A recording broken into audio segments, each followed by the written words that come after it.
अजब रमा राघवची जोडी।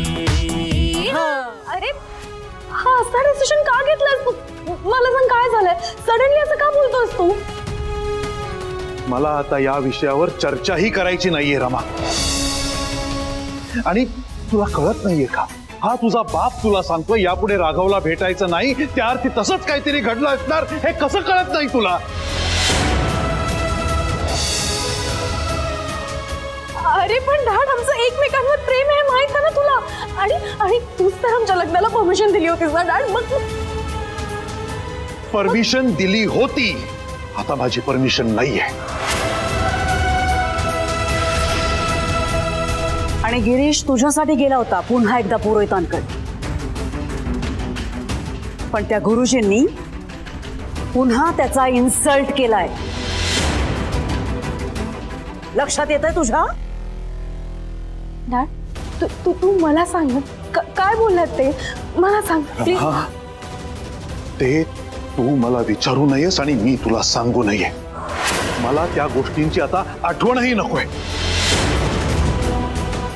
हे बघ दादे, तुझ्या लग्नासाठी तू आमची परमिशन मागितली नाहीस तरी आम्ही ती तुला मोठ्या मनाने दिली, पण त्या पुरोहितांची लायकीच नाहीये की त्यांच्याशी काही संबंध जोडा। आम्ही त्यांना इतका मान दिला आणि त्याने काय दिलं तर फक्त अपमान। आणि हे फेकलंय तोंडावर। हे सगळं काय आहे डॅड? बघ तूच बघ।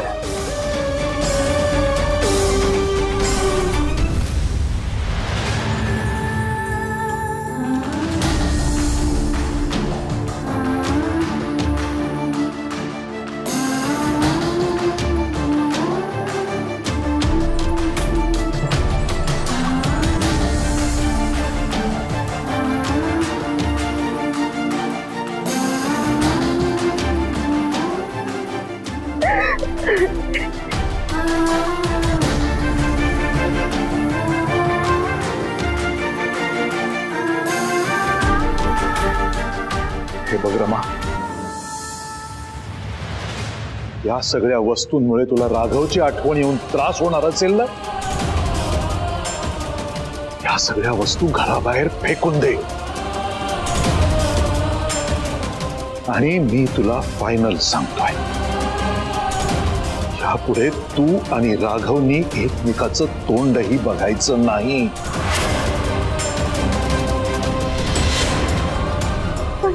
Dad enough.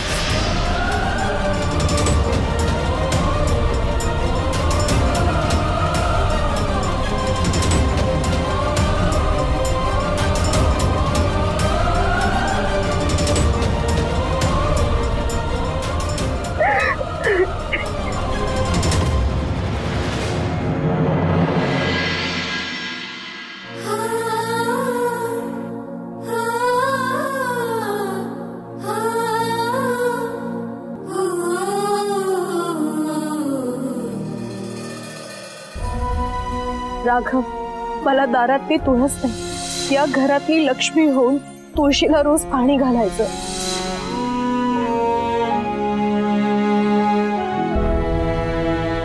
राघव, 4 घास खाऊन घे। नको आजी, मला एरवी मी तुझं मन नाही मोडत, पण आज नको आग्रह करूस।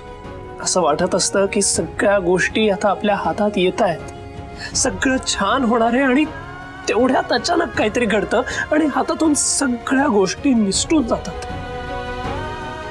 खरंच मला नाही जाणार जेवण, नको मला। राघवा, उपाशी पोटी मेंदू आणि शरीर दोन्ही साथ देत नाही बघ, पण आपल्याला एक लढाई लढायची आहे आणि जिंकायची पण आहे, तर त्यावेळेला पोट भरलेलं असायला लागतं। अजय नाही ग, माझ्या घशाखाली घासच उतरणार नाही। असं करू नको राजा, 4 घास खाऊन घे। नाही ऐकणारेस? जसा बाप तसा मुलगा। एक नंबरचे हट्टी आहात तुम्ही, काही ऐकत नाही माझं। तुला सांगते ना मी, थोडा वेळ थांब, सगळं ठीक होईल। ह्याच एका आशेवर होतो मी आजी, पण आता सगळं संपल्यासारखं वाटतंय।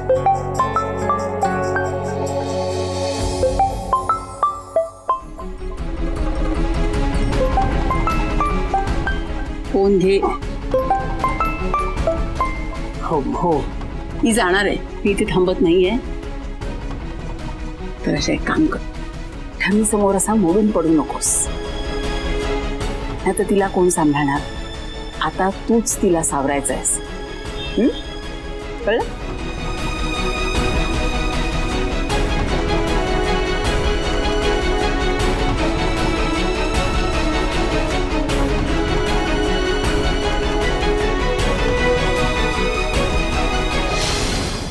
राघव माझा फोन रिसीव का नाही करत आहे?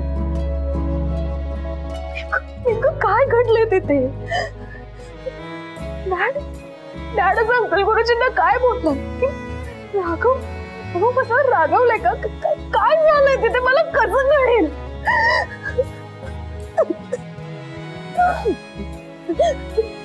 काय करू? मी आईंना कॉल करते. नाही नको नको, आईंना कॉल करायला नको. राघव मला फोन करेल ना, त्याच्यासमोर अंकल गुरुजी असतील म्हणून त्याने फोन उचलला नसेल, पण तो मला कॉल बॅक करेल. तो मला कॉल बॅक करेल. यापुढे तू आणि राघवनी एकमेकाचं तोंडही बघायचं नाही.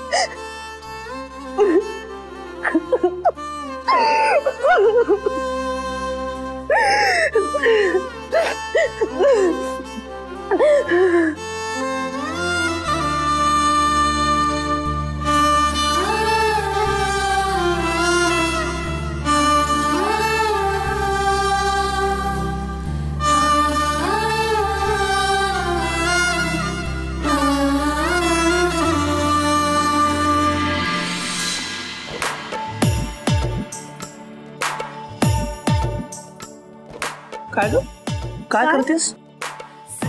कुठे काय? काहीच नाही. काही नाही, काहीतरी आहे रमा, सांग. अरे राघव काही नाही. रमा, जे काही आहे ते तुझ्याचसाठी आहे, पण मी तुला आता दाखवणार नाही. Have some patience. नाही मला आत्ताच बघायचं. Raghav I said no. मला आत्ता बघायचं. राघव